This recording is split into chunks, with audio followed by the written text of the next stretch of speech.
Andrew McCART, IFL TV, proudly sponsored by Everlast. I'm still here in Vegas, 15 minutes before I have to leave for the airport, but I wanted to catch up with my good friend Josh Taylor and get his reaction to Deontay Wilder's defeat to the one and only Tyson Fury. Josh, did you watch the fight and what are your thoughts? I know you know Tyson quite well, man, so what are your thoughts, mate? I did. I stayed up and watched it. It's the first time I've done that in a long time to watch a big fight, so it was good. It lived up to the expectation. Just something that I just totally didn't see happening at all. Do you know what I mean? It was just it was amazing, man. Both of them down a couple of times, and it was brilliant fight. Did you expect the stoppage? Did you think Tyson could stop him? What was your prediction? I thought it would have been. I was going to go Tyson points. My initial sort of analyst of it, I kind of thought like Tyson would have outpointed him, outboxed him.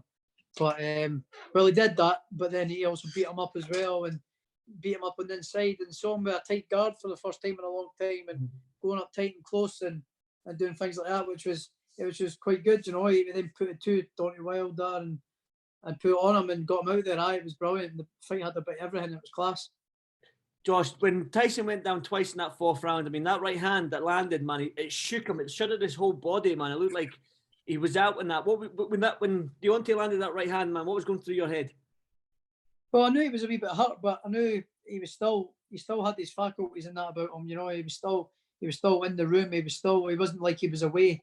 He was just sort of kind of hurting a little bit, wobble, but he was still sort of there. He wasn't out of the game, you know. So he took his time getting back up, took the count, and you could see he was composed and he was in the room and he was there, you know. So he took his time getting back up and that.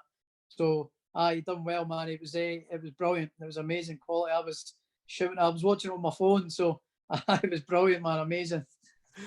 A lot of people in here in Vegas, Josh, were thinking that because Deontay looked out on his feet from round 6 and that maybe the corner should have pulled him out.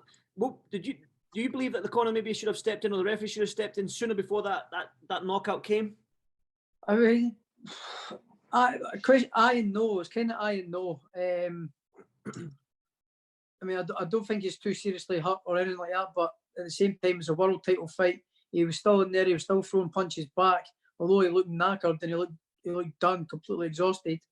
But he was still throwing punches back, and he was still catching Tyson with some punches, and it still looked dangerous when he let his hands go. So, no, I don't think it should have been stopped. I think it was actually really good at the fact that he went out on his shield. He showed what a real heart and warrior heart has got. Do you know what I mean? The heart and grit and determination to keep going through and keep pushing on when you're that exhausted, and staying on your feet was just it was good. Like, you know, maybe it should have been stopped a wee bit earlier, but it was good that the corner didn't chuck the towel in, and you know, and the referee gave him every chance possible. Like, you know, so I think it was inevitable that it was going to happen at some point, but it was good that he got every chance to stay on his feet and you know, go out on sheer like a warrior. So I thought it was a real class fight. Yeah, just what's your thoughts on Tyson then? I mean, the whole build up, he's Tyson's Tyson. Do you know what I mean? With the shirtless suit on, and you know, he rocks up at different press conferences with his top off, and now he talks the game, he walks the game and stuff like that. But is he the best heavyweight of our era? Might be a dumb question. I think of our generation, and I've said it for a long time, for years and years, that Tyson Fury is the man at the heavyweight division. I said it way before the Klitschko fight. I'm sure I started saying it, like he was the best heavyweight out there, because he's unpredictable and he can adapt and he can change, and he can adapt to any style, and he can change it mid-fight and stuff. So he is definitely the best heavyweight out there for me. I've said it for years. I mean, like I said, I'm going to catch this plane now, but I want to get your thoughts. I was with Terence Crawford. Obviously, I'm going to bring your name up when I was speaking to him at his workout, and I said, would you welcome Josh into the 147-pound division? And he said, yeah, Josh is a good fighter, and stuff like this. But he ended it by saying, I'm a different animal, though. Josh is a good fighter, but I'm a different animal. Do you know what I mean? So it looks like he's giving you respect, but at the same time, he's confident that he can. Obviously he can beat you. So what's your response to that? Well, I'm not surprised. It's what champions do, isn't it? They do give respect, and also I give respect to him as well. He's one of the pound for pound greats at the minute of our generation. You know, I'm up there as well. I'm up in the mid pack of the sort of pound for pound list. I've seen the other day. Top 5. But like, you know, and I'm the same. I feel like, you know, he's a great fighter. He's a brilliant fighter, pound for pound, one of the best fighters on the planet. But so am I. And I feel that, you know, if that fight was happening, I can win that fight. So, you know, I wouldn't expect anything less for a guy like Terence Crawford to be saying that. Of course, he's going to back himself. You know, if he was saying he thinks I could win, then what's the point in him fighting me? You know, so like, of course he's going to say that. But I think that's a great fight, and I think I would love to make that fight happen. Obviously, he's got Sean Porter. You've spotted Sean Porter, and you see how tough he is, man. A quick one on that fight, Terence Crawford and Sean Porter. I think Sean Porter's a tough night for anybody.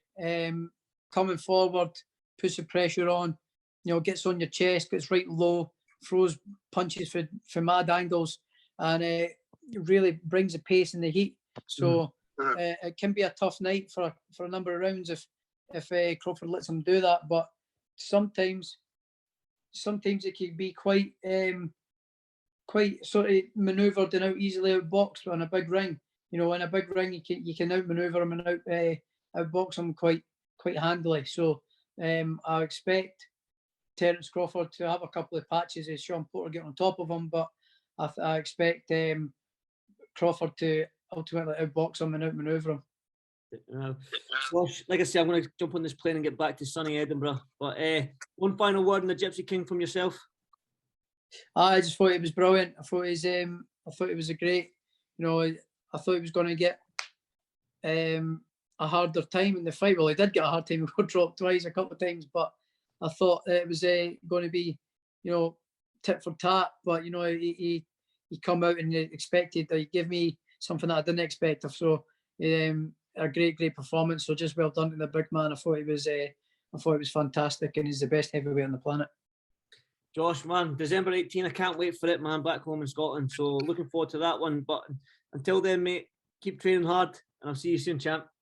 No worries, Andy. Safe trip back home, man. Catch you. Josh, see you soon, man. Bye-bye. Bye. Cheers, mate.